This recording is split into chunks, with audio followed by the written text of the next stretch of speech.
ገንዘብ ምንድነው ለአንተ? ማስተር ኪ ነው። የት ጋር መተኮስ እንዳለብህ ካወቅ እንደሱ ታርጌቱን የሚመታልህ ምንም ነገር አታውቅም።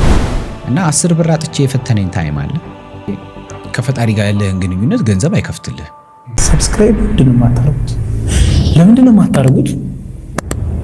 አሁን ማርኩ። ስለ ገንዘብ እናወራ እስኪ። ወይል ገንዘብ ምንድነው ለአንተ? ማስተር ኪ ነው። ገንዘብ ማስተር ኪ ነው ስል የማይከፍተው ነገሮች ቢኖሩ በብዛት ግን የሚከፍታቸው ነገሮች በጣም ብዙ ናቸው። ምንድናቸው የማይከፍታቸው? የማይከፍታቸው ሚንስ ለምሳሌ ከፈጣሪ ጋር ያለህን ግንኙነት ገንዘብ አይከፍትልህ። ገንዘብ አይከፍተው። ከፈጣሪ ጋር ያለህን ግንኙነት ፒውር አንተና አንተ ናችሁ። ይሄ ንጹህ ልብ ፈጣሪ የሚፈልገው ንጹህ ልብህን። እኔ ያለኝ ምናምን ብላው አይመለከቱም። ከዛ ግን ወረድ ብለን ደግሞ ስናየው በምድር ላይ የምንኖረው ከሰው ጋር ነው። ፈጣሪ ለብቻ ነው የምታገኝ። የጋራ አምላክ የለንም፣ ለግል አምላክ ነው ያለን። which means እኔ እግዚአብሔርን አመልካለሁ ስል በግሌ ነው የማወራው። አምልክ እንትን በልለት ምናምን አይደለም። መጀመሪያ እኔን ከኔ ጋር ነው መጨረስ ያለበት። እና ከዛ በዘለለ ወረድ ስንል ከሰው ጋር እስከኖርን ድረስ ሰዎች የሚገዙለት ነገር አለ። ምን? ገንዘብ። ገንዘብን ካልያዝክ ትገዛለህ ባልልህ፣ ነገር ግን የመግዛት አቅም በጣም ይጨምራል። ፈትኖኛ ቃል በደንብ ማጣት ፈትኖኛ ቃል ስለ አማሮኛል ምናምን ያልኩ አይደለም።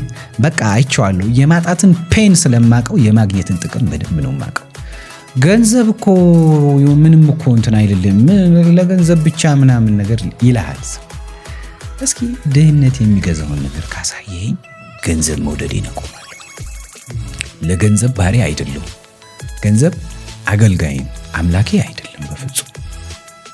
ገንዘብን ፕሮፐርሊ ነው የምጠቀምበት። በቃ ወፕን ነው። የት ጋር መተኮስ እንዳለብህ ካወቅ እንደሱ ታርጌቱን የሚመታልህ ምንም ነገር አታውቅም። ምንም ነገር ማለት ነገር እኮ ወይንም እናትህ ጽዳት ሰራተኛ ልትሆን ትችላለች። ኤቭሪዴይ ማውሮ ምሳሌ ነው። ጽዳት ሰራተኛ ሆና እሷን ማስቆም ከፈለክ አቆሚ። ዝም ብላ አይደለም ማለት ያለብህ። ማዬ ወይ ከነገ በኋላ ስራው እንዳትሰሪ ፓስፖርት አለሽ? አዎ በቃ ወይ ላሊበላ ወይ ኢየሩሳሌም ትሄጃለሽ። በቃ ይሄ ስሜት የሚገዛልህ ምክር አይደለም፣ መጽሐፍ አይደለም፣ ገንዘብ ነው።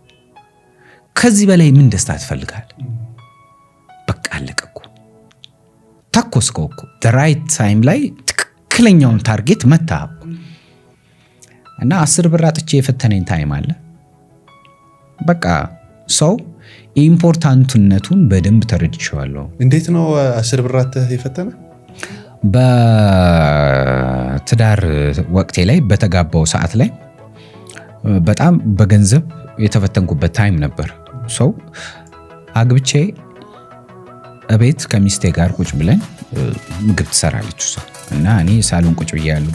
እንዴት ነው how to make money የሚለውን ነገር ዲፕ እያሰብኩኝ፣ ያላሰብኩት ነገር የለም። በሰዓቱ ከ14 ስራዎች በላይ ሞክሬያለሁ ገንዘብ ለማግኘት። ማለት መቀማት አይደለም፣ ስራ ኦፍ ኮርስ ስራ መፍጠር ማለት ነው። ገንዘብ ሚንስ ቀጥታ ውጤቱ ላይ ማተኮር የለብንም። ከስራ በኋላ የሚመጣ ነገር ካልሰራ አይመጣም ገንዘብ። ምንድነው አተላስት ውጤቱ ይከፈልሃል። በሚከፈልህ ገንዘብ የምትገዛውን ነገር ካወቅ ደስታው እጥፍ ድርብ ነው።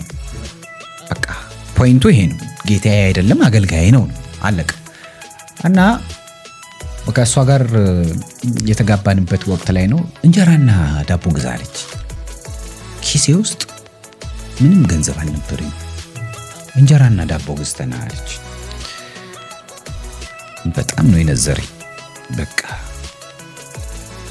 ወይኔ በቃ ሱሬን እጄ እንደዚህ ያልኩኝ ነው ወደ በሩ። እሺ ብዬ ወጣሁ። እሺ ብዬ ከወጣሁ አልነበረም አንተ ጋር? አልነበረኝ፣ ገንዘብ አልነበረኝም። በሆነ ምክንያት የነበረኝን የሰበሰብኩትን ገንዘብ አጥቼዋለሁ። ማለት አክሲደንትሊ ጠፍቶብኛል ያ ገንዘብ። እና እሱ ገንዘብ ኮሬ ነበር፣ ስሬ ነበር። እና በቃ ተመትቻለሁ። ወጣው ኦሬዲ ከበታችን በር ዞር ብሎ ግንብ ላይ በጣም ተደግፌ አላለቀስኩኝ። ግን በጣም በውስጤ ያዘንኩበት ውስጤ ቁስል ያለበት ታይም ነበር። ምንድነው ምላት እና ኢሚዲየትሊ ወደ ቤት ገባውና ዳቦም እንጀራም የለም ብዬ መለስኩላት። አይ ገንዘብ የለኝም ማለት አልነበረም የፈለኩት። እሺ በቃ አለች። ይችሉበታል ሴቶች ደግሞ እንደምታ እሺ በቃ ችግር የለውም። አይ ቲንክ ሩዝ ነበር መሰለኝ። በቃ እንብለዋ በማንኪያ በባዶ ምን ችግር አለው ብላ ቁጭ ብለን ተቃቅፈን ምግቡን በላን። እኔ ግን ሊወርድልኝ አልቻለም። ግን የለኝም ብትላት ኖሮ ምን ይፈጠር? ምንም አይፈጠርም። በደስታ ጉዳዩን እናሳልፈው ነበር። ምንም አይነት ግን ውስጥ አልፈቀደልህ? ውስጤ ግን አልፈቀደልኝም የለኝም ለማለት። እንዴት እሷ ጠይቀኝ እንዴት ማለት ምንድነው ከተረጁ በላይ የለኝም ስትል ፔን ይሰማል። እሱ ከሚሰማው ህመም በላይ ማለት ነው። እና ቤት ውስጥ ያለው እያንዳንዷ ጥቅምም ቱን ጉዳት አንተ ጋር ነው የሚመጣው የሚመለከትን። የለኝም ማለት ለአንድ አባት አይ ዶንት ኖ አባቴ በጣም አንደርስታንድ ያደረኩበት ወቅት ነው በደንብ። እና አባቴ ገንዘብ በማይኖርበት ሰዓት ላይ ማዘር ትሪት ማድረግ ባለባት ወይ ሳምታይምስ ታደርገዋለች፣ ሳምታይምስ ላታደርገው ትችላለች። ግን መናገር አይጠበቅበትም። በቃ ወንድ ልጅ የለኝም ብሎ አፉን አውጥቶ እንዴ አንተ አገዛም እንዴ በቃ ቆየት ካለ ያ ማወቅ አለባት። እና በዛ መንገድ ፈትኖኛል። ግን ስቲል አልፌዋለሁ። አጋጣሚ ሆኖ ግን ከዛ በኋላ አሁን እዛሽ ሞመንት ላይ ሆነ ለራሴ የገባኸው ቃል ከራስ ጋር ያወራኸው ምናምን ነገር አልነበረ እንዴ? እንደዛ ቀን ራሴን አውርቻለሁ። ሌሊቱን ሙሉ ነው ያወራሁት ማለት ምክንያቱ 10 ብር ፈትኖኝ እኔን አያውቅም። በሰዓቱ ዳቦ 10 ብር ነበረ የሚሸጠው። ዳቦ 10 ብር ነው። ሰው ፈትኖኝ አያውቅም ማለት አለኝ እኮ ፋውንዴሽኑ ማለት የገንዘብ ፋውንዴሽኑ ማምጫው ምንጩ አለኝ። ነገር ግን ረጅም ጊዜ የሰበሰብኩት ገንዘብ ህጋዊ በሆኑ ሰዎች በፍተሻ በሚል ሰበብ ተወስዶብኛል። በቃ በጣም ብዙ ገንዘብ ነበረ የሰበሰብኩት። ኦልሞስት ረጅም ዓመት በስራ ዓለም ውስጥ ያሳለፍኩትን ገንዘብ በዶላር መልክ ይዤው ነበር። በዶላር መልክ ይዤው ወንድሜ ጋር ምን ነበር መሰለ በፀጉር ስራ ውስጥ ወይንም በቢዩቲ ኢንዱስትሪ ውስጥ ለምሳሌ የሜካፕ እቃዎች ኢትዮጵያ ውስጥ አይመረትም። ምትገዛቸው በዶላር በዶላር ለመግዛት ምትከፍላቸው ወይንም እንዲያመጡልህ የምታዛቸውን ሰዎች ምትከፍላቸው በዶላር በዶላር ስትከፍላቸው ዶላር ከየት አመጣል መሰብሰብ አለብህ። እኔ ጋር ፈረንጅም ይመጣል ዲያስፖራም ይመጣል። አንዳንዴ ዶላር ይሰጡኛል። ቲፕ የሚሰጡኛል። ኖርማል ክፍያም በዛ መልኩ ይከፍላሉ። ፕላስ በተጨማሪም ለምሳሌ አንድ ነጋዴ ወደ ውጭ መሄድ ሲፈልግ ዶላር ሰብስቦ ነው የሚሄደው። ከመንግስት ማግኘት የሚችለውን ያገኛል፣ ከሰዎች ደግሞ መግዛት የሚችለውን ገዝቶ ሰብስቦ ይሄዳል። እኔም ያችን ፕሮሰስ ነበር እያረኩ የነበረው። በቁጥር ወደ 13000 የሚጠጋ ዶላር ሰብስቤ ነበር። ከከስተመርም በራሴም እቃ ለማምጣትም ይጠቅመኛል ብዬ 13000 እኮ ብዙ ነው። 13000 ማለት በኢትዮጵያ 780 ሺህ ብር ነው። አዎ ብዙ ነው። ምንድነው የተፈጠረው? ወንድሜ ቤት እንዲመረቅለት ሁላችንም በደስታ ያቺ ነገር ዜናውን ሰምተን ወደሱ ቤት ሁሉም ፋሚሊ ይሄዳል። እና እኔም በሰዓቱ የተከራየሁት መኪና ነበር። በዛች መኪና ወደሱ ጋር ለመሄድ ሞክራለሁ። በመሄድበት ሰዓት ላይ መሃል ላይ ጎማው ይተኛል፣ የኋላ ጎማው ይተኛል። ሳየው ጎማው ነው። ወረድኩኝ። ኢሚዲየትሊ ክሪክና መፍቻዎችን አውጥቼ መፈታተት ጀመርኩኝ ቀጥታ። ከዛ በፓትሮል ነው የመጡት። በፓትሮል መጥተው ምን እያረክ ነው አሉኝ። የህጋዊ ሰዎች ናቸው። በደስታ ጎማ ተኝቶብኝ ጎማ እየቀየርኩ በቃ እሺ ቀይር ብለውኝ ሄዱ። ተመልሰው መጡና ኢሚዲየትሊ ወሬም ንግግርም የለውም ቀጥታ እኔን አታክ ነው ማድረግ የጀመሩት። እኔ ጎንበስ ብዬ ጎማ ለመፍታት እየታገልኩ ነው። በሰዓቱ ሰው የለም። ከምሽቱ 2 ሰዓት አካባቢ ወይ 3 ሰዓት አካባቢ ይጠጋል። ምንም አይነት ንግግርም አልተናገሩም። ብቻዬን መሆኔን ካዩ በኋላ ነው። 4 ናቸው። ኢሚዲየትሊ መጡ፣ አቆሙት። በዱላ ከኋላ መምታት ጀመሩ በመሳሪያ። በሰደፉ በቃ እኔ መታገል ጀመርኩ። አንደኛውን በቦክስ መጣል 4 አንዱ መኪና ውስጥ እየበረበረ ነበር። 3ቱ እኔ ጋር ነበር። ሰው አንደኛውን ፍጹም ያለ አትሊስት ብዘጋጅ የሆነ ሌላ ሰው ቢሆን ኖሮ ኢሚዲየትሊ እኔ እዘጋጃለሁ። ችግር የለብኝ። የመምታትም የመመታትም ልምዱ አለ የለብኝ። ችግር የለብኝ እና ፈጽሞ ደግሞ አጠብቅም እንደዚህ ኢሚዲየትሊ ከአንደኛው ጋር በደንብ ሲያዝ አንደኛው በዱላ በትልቅ ዱላ ነው እኔ መምታት የጀመረው። እሱም ብሎክ ለማድረግ በመሞክር ታገልኳቸው። በስተመጨረሻ ላይ በቃ ካቅማቸው በላይ ሰው ነው መሳሪያ ማቀባበል የጀመሩ። መሳሪያውን ሲያቀባብሉት ኦኬ ሊቪት ስልኬ መሬት ላይ ወደቀ። ኪሴ ውስጥ ወደ 7000 ብር የሚጠጋ ብር ነበረ። ይዘውት ሄዱ እነሱ። እዛ መኪና ውስጥ ቀጥታ ሲሄድ መንጃ ፈቃድ የምትቀመጥበት የሆነች አለ ቪትስ መኪና ላይ አለ። ያውቁታል ቪትስ መኪና ያላችሁ ሰዎች። ስትነቅለው መንጃ ፈቃድ የምታስቀምጥበት ነቀል ስታደርጋት ትነቀላለች እቃዋ እና በድንጋጤ ይመስለኛል ሲከፍቱት ብሩ ከኋላ ነው። እኔ ከኋላ ነው ያስቀመጥኩት። ቤት ውስጥ እየተፈተሸ ነበር በሰዓቱ። ሰው ሃይድ ለማድረግ እዛ ውስጥ ነበር ያደረኩት።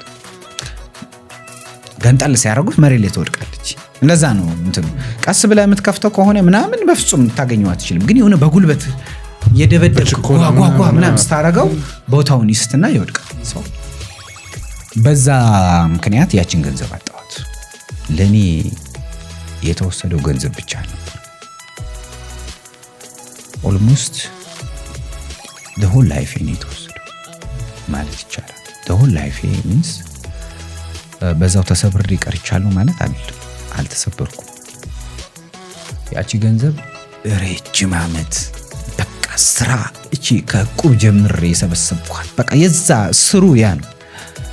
ያቺ በቃ ተደምራ ልፋቴ ጥረቴ እያንዳንዷ ነገር አድ እየተደረገች የመጣችው ውጤት ነች። ኢሚዲየትሊ በዛች ቅስበት አጥቻታለሁ። ሰው ሳጣት ያው ወንድሞቼ የመጡ በጣም ነው ያዘኑት። ኢሚዲየትሊ የሚገርም ፋሚሊ ስለነበረኝ የጠፋብኝን ገንዘብ በነጋታው ነው ግማሹን የሰጡኝ። ግማሹን ተሰበሰበና ተሰጠኝ። አልተጎዳህም ነበረ? በደንብ እንዴ። በዱላው እንደነገርኩ ዱላ እኔና ዱላ ጓደኛ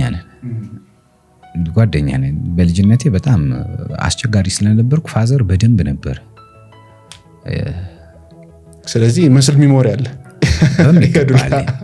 አለኝ እና ዱላው እስከ ቅርብ ጊዜ ሜቢ እቺ አይኔ ትንሽ ትርገበገብ ነበር። እኔ ፈልጌ አይንህ እኮ እንትን እንደ አትጥቀሰኝ አይነት ነገር እኔ እየጠቀስኩ አይደለም አጋጣሚ የደረሰው ነገር ነው እና ፋሚሊ ወደዛ ነገር እንትን አለኝ። ኢሚዲየትሊ በነጋታው ግን ስራ ነበርኩ የገባሁት። በሌሊቱ ሙሉ ስታከም ነበር። በነጋታው ቀጥታ ስራ ነው። ምክንያቱም ህመሜን ባስታመመው ይብስብኛል። አንዲት መፍትሄ ያመጣልኝ። በነጋታው ስራ ገባሁኝ ቀጥታ እና ስራ ገብቼ ማሰብ ነው የጀመርኩት። ሚላድ ምክንያቱም ግማሽ ዕዳ አለብኝ። በቃ ግማሽ ብር የለኝም ተወስዷል። በአይ ቲንክ በሁለተኛው ቀን የቤት ክራይና ለሰራተኛ መከፈል የነበረበት ገንዘብ ነበር። ከየት ነው የሚመጣው እሱ? ማንን ነው የምጠይቀው? ቤተሰቤ። ምን ያህል ሰራተኛ ነበር የዛ ሰዓት? በዛ ሰዓት 14-15 የሚጠጉ ሰራተኞች ነበሩ። ከባድ የስ ማንም አላወቀም። በጣም the worst ታይም ነበር እና እቺን ታይም እኔና እግዚአብሔር ሆነን አልፈው። ምን አስተማረ? ስኬት በጉልበት ብቻ አይመጣም፣ በማሰብም ጭምር ነው። ጉልበት ለነገሮች መጀመሪያ ይሆናል፣ መጨረሻው ግን አይሆንም። ስማርት ወርክ ይላሉ ሰዎች። ስማርት ወርክ በፊት ሃርድ ወርክ ነው መቅደም ያለበት።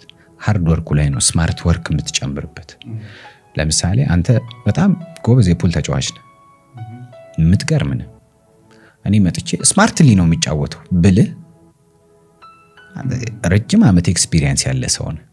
አይ እኔ ሃርድሊ አይደለም ስማርትሊ ነው ሃርድ ወርክ ምናምን የሚባል ነገር የለም ብለህ ብትጫወት within a second እንዳለ ኳሶቹን ታስገባቸዋለህ፣ ታሸንፈኛለህ።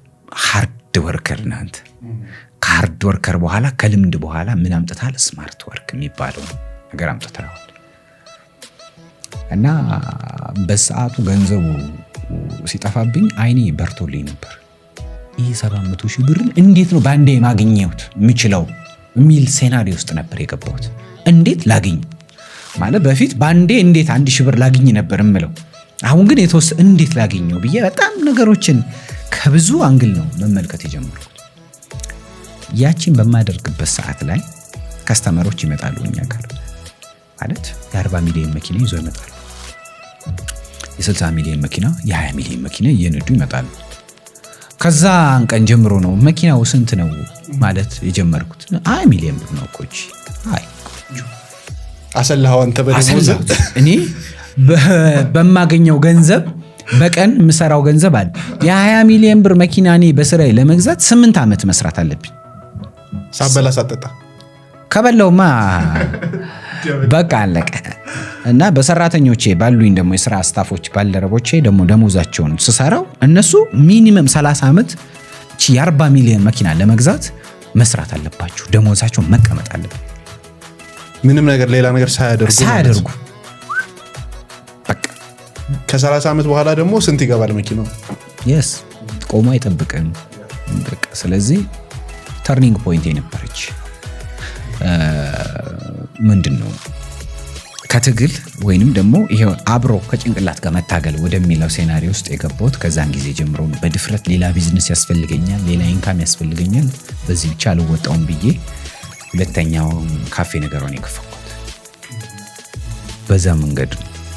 እና ምክንያቱም ጉልበቴን ነው በጣም ብዙ ጊዜ የምጠቀመው። ያየሁት እሱን ነው። ከቤተሰብ ስመጣ ይታገላሉ ሁሉ በቃ ታጋይ ናቸው፣ ጀግኖች ናቸው። አዲሽናሊ እኔ መጨመር የነበረብኝ የጭንቅላቱንም እነሱም ጋር አለ በደንብ ነው። የተሳለ ማይንድ ነው ያላቸው።